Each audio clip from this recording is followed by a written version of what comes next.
Senior صحافی اور تجزیہ کار غریدہ فاروقی کے مطابق شہباز شریف کا اپنی کابینہ سمیت مسلسل معاشی استحکام کی کوششوں میں مصروف ہے، لیکن وہ فی الحال مہنگائی سے پریشان عوام کو کوئی خاص ریلیف دینے میں ناکام ہے۔ دوسری طرف اگر ملکی سیاست پر نظر دوڑائیں تو وہاں بھی کوئی مثبت خبر دور دور تک دکھائی نہیں دے رہی ہے۔ پریس ٹرسٹ آف انڈیا نے صوبائی اسمبلیت و جلد بازی میں تحلیل کر دی، لیکن ڈسٹرکٹ مجسٹریٹ نے قومی اسمبلی سے فارغ کر کے مکمل گھر بٹھا دیا، اور اس کے ساتھ ساتھ پنجاب میں ان کی مرضی کا نگران وزیر اعلیٰ عمران خان اور ان کی جماعت کو مسلسل ڈراؤنے خواب دیکھا رہا ہے۔ پریس ٹرسٹ آف انڈیا نے حسب توقع نگران وزیر اعلیٰ پنجاب محسن نقوی کی تقرری کے خلاف سپریم کورٹ میں درخواست دے دی تھی۔ ان کا موقف ہے الیکشن کمیشن کی جانب سے کی گئی یہ تعیناتی غیر آئینی ہے اور الیکشن کمیشن نے اس عمل کے دوران مکمل جانبداری کا مظاہرہ کیا، لہذا انہیں فوری کام کرنے سے روکا جائے۔ دوسری جانب انہوں نے گورنر پنجاب سے درخواست کی ہے وہ نگران وزیر اعلیٰ کو جلد از جلد صوبے میں انتخابات کرانے کا حکم دے۔ اس ساری صورتحال کا یہی نتیجہ اخذ کیا جا سکتا ہے کہ عمران خان کو اب پتہ لگ گیا ہے چیزیں ان کے ہاتھ سے نکل چکی ہے اور صوبے میں جلد انتخابات کا انعقاد مشکل نظر آ رہا ہے، اور انہوں نے اسمبلیوں سے نکل کر بہت بڑی غلطی کر دی۔ بظاہر عمران خان اور ان کی جماعت بے بسی اور فرسٹریشن کا شکار نظر آ رہی ہے، جو حال ہی میں پارٹی رہنما فواد چودھری کی گرفتاری کے بعد مزید بڑھ گئی ہے۔ اس وقت پاکستان تحریک انصاف کے کیمپ میں آئندہ کا لائحہ عمل مسلسل مشاورت کا سلسلہ جاری و ساری ہے۔ اس ساری صورتحال سے تحریک انصاف عمران خان کیسے نمٹے ہیں یہ وقت ہی بتائے گا، لیکن فی الحال ان کے پاس آپشن انتہائی کم رہ گئے ہیں اور انہوں نے اپنے تقریبا سارے پتے کے لیے ہے۔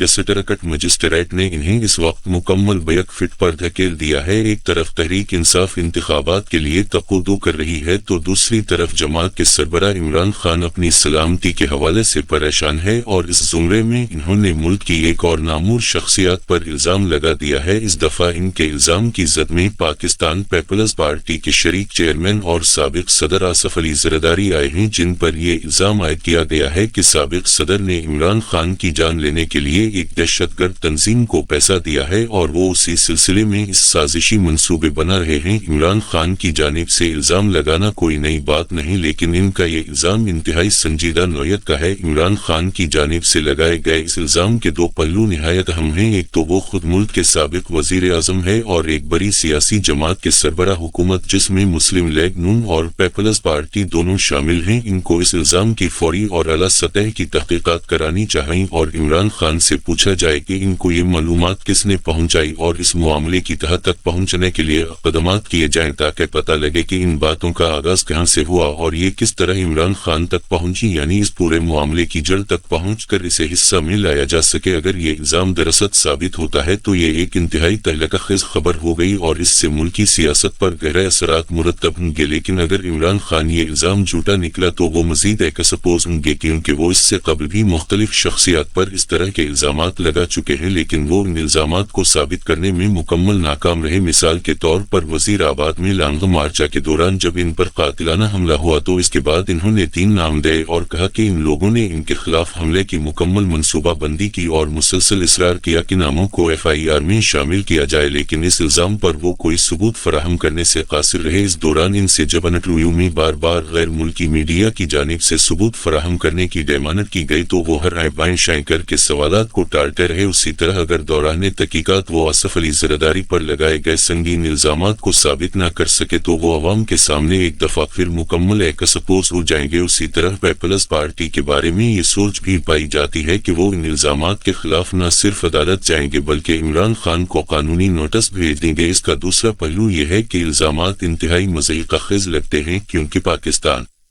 پیپلز پارٹی نہ صرف ملک کی ایک پرانی سیاسی جماعت ہے اور ان کی جڑیں عوام میں بہت دور تک پائی جاتی ہے، اور پیپلز پارٹی خود بھی دہشت گردی کا نشانہ بنتی رہی ہے، جس کی سب سے بڑی مثال محترمہ بینظیر بھٹو صاحبہ کی شہادت، جو خود دہشت گردی کا نشانہ بن کر اس دنیا سے رخصت ہوئی۔ اس لیے بھی اس پارٹی پر لگائے گئے الزامات انتہائی مضحکہ خیز نظر آتے ہیں کہ آصف علی زرداری اور پیپلز پارٹی دہشت گردی سے قد نقصان ملنے کے بعد بھی اس طرح کی کسی کارروائی کی کوشش کوشش کرے گی۔ عمران خان پر ہونے والا حملہ انتہائی افسوسناک اور قابل مذمت ہے، لیکن اس طرح لوگوں پر بغیر کوئی ثبوت فراہم کیے الزام عائد کرنا کوئی اچھی بات نہیں۔ حکومت کو چاہیے کہ ان کے الزامات کی مکمل جانچ پڑتال کی جائے اور ان کی مکمل تسلی کرائی جائے۔ دوسری جانب اگر نون لیگ اور اس کی اتحادی جماعتوں پر نگاہ ڈالیں تو وہاں بھی ایک طرح کی بے چینی پائی جا رہی ہے۔ جب اپریل میں ان کی حکومت آئی تو ان کا بیانیہ خراب معاشی حالات سے نکال کر غریب عوام کو ریلیف فراہم کرنا تھا، لیکن ان کے اقتدار سنبھالنے کے بعد معاشی حالات خراب سے خراب تر ہوتے گئے اور اتحادی حکومت بھی تحریک انصاف کے نقش قدم پر چلتے ہوئے ثاقبہ کا حکومت پر الزام ڈالنے میں مصروف دکھائی دی۔ اس وقت ان کی حکومت کو 9 ماہ سے زائد کا عرصہ ہونے جا رہا ہے، لیکن حالات میں بہتری کی کوئی امید دکھائی نہیں دے رہی۔ ایسی صورتحال میں وہ آئندہ انتخابات میں وہ عوام کے پاس کس بنا سے ووٹ مانگنے جائیں گے؟ اگر انتخابات کی بات کی جائے تو صوبائی اسمبلیوں کے انتخابات بھی وقت پر ہوتے نظر نہیں آ رہے اور قیاس یہی ہے کہ صوبائی الیکشن بھی عام انتخابات کے ساتھ ہوں گے۔ یہی وجہ ہے کہ الیکشن کمیشن نے گورنر سے الیکشن کے لیے خط لکھ دیا وہ پنجاب اور خیبر پختونخوا میں جلد الیکشن کی تاریخ کا اعلان کرے، لیکن دونوں گورنرز کی جانب سے کوئی تاریخ نہیں دی گئی۔ عمران خان نے یہ صورتحال بھانپ لی ہے اور انہوں نے اپنی تقریر میں بھی کوئی تاریخ نہیں دی گئی۔ عمران خان نے یہ صورتحال بھانپ لی ہے اور انہوں نے اپنی تقریر میں بھی اس کا ذکر کیا کہ اگر الیکشن میں تاخیر کی گئی تو وہ آرٹیکل 6 لگتا ہے، اور اسی سلسلے میں تحریک انصاف نے لاہور ہائی کورٹ میں درخواست دائر کی ہے۔ اگر خیبر پختونخوا کے حالات دیکھیں تو وہاں اس وقت امن کی صورتحال انتہائی مخدوش ہے، اور اس کا ادراک پرست ٹرسٹ آف انڈیا سمیت تمام جماعتوں کو بھی ہے کہ ان حالات میں الیکشن کرانا مشکل ہوگا۔ اسی طرح الیکشن کمیشن نے مردم شماری کا بھی اعلان کر دیا ہے، باوجود اس کے کہ 2018 کے انتخابات 2017 میں ہونے والی مردم شماری کے نتائج کے بغیر ہوئے تھے۔ خیر، مردم شماری انتخابات میں تاخیر کے لیے کوئی بڑا عذر تو نہیں، لیکن یہ بہانہ بھی انتخابات کے ہونے میں ایک رکاوٹ بن سکتا ہے۔ اسی طرح مشکل معاشی حالات بھی الیکشن کے انعقاد میں رکاوٹ بن سکتی ہیں، اور یہ بہانہ بنایا جا سکتا ہے کہ ابھی IMF سے گرانٹ کی بات ہوئی ہے اور اس وقت ملک کے پاس پیسے نہیں ہیں، اور الیکشن کمیشن نے بھی صوبائی انتخابات کے لیے اضافی پیسے مانگ لیے۔ ان میں سے کوئی بھی بہانہ بنا کر انتخابات کو روکا جا سکتا ہے، اور اگر ایسا ہوا تو عمران خان کے پاس سوائے ناکامی کے کچھ بھی نہیں بچے گا۔ ملک اس وقت شدید بحرانوں کا شکار ہے، لیکن سیاستدانوں کی ترجیحات ملک کی فلاح کی بجائے اپنی ہمسائے کے گرد گھوم رہی ہے۔ اگر ملک ہی نہ رہے گا تو وہ سیاست کہاں کریں گے؟ خدا رحم ماضی کی غلطیوں سے سبق سیکھ کر ملک کی خاطر ایک پیج پر آ کے مناسب حل نکالنے کو اپنی فوری ترجیحات میں شامل کریں۔ ان سارے مسائل کا حل مذاکرات سے ہی ممکن ہو سکتا ہے، لیکن اس سلسلے میں کوئی بھی فریق سنجیدہ دکھائی نہیں دے رہا۔ کچھ عرصہ قبل صدر عارف علوی نے، جن کا تعلق پاکستان تحریک انصاف کے متعدد دفعہ بھی وفاقی وزراء سے اس سلسلے میں ملاقات بھی کی تھی، لیکن ان کا کوئی مثبت نتیجہ نہیں نکل سکا، جس کا انہوں نے حال ہی میں ذکر بھی کیا۔ اس وقت حالات ایسے ہیں کہ تمام فریق ملک کی خاطر لچک کا مظاہرہ کر کے مذاکرات کا سلسلہ شروع کرے اور درمیانی راستہ نکال کے توجہ عوامی مسائل کے حل پر محفوظ رکے ہیں۔ یہ ملک اور ان کے اپنے مفاد میں بھی اچھا ہوگا۔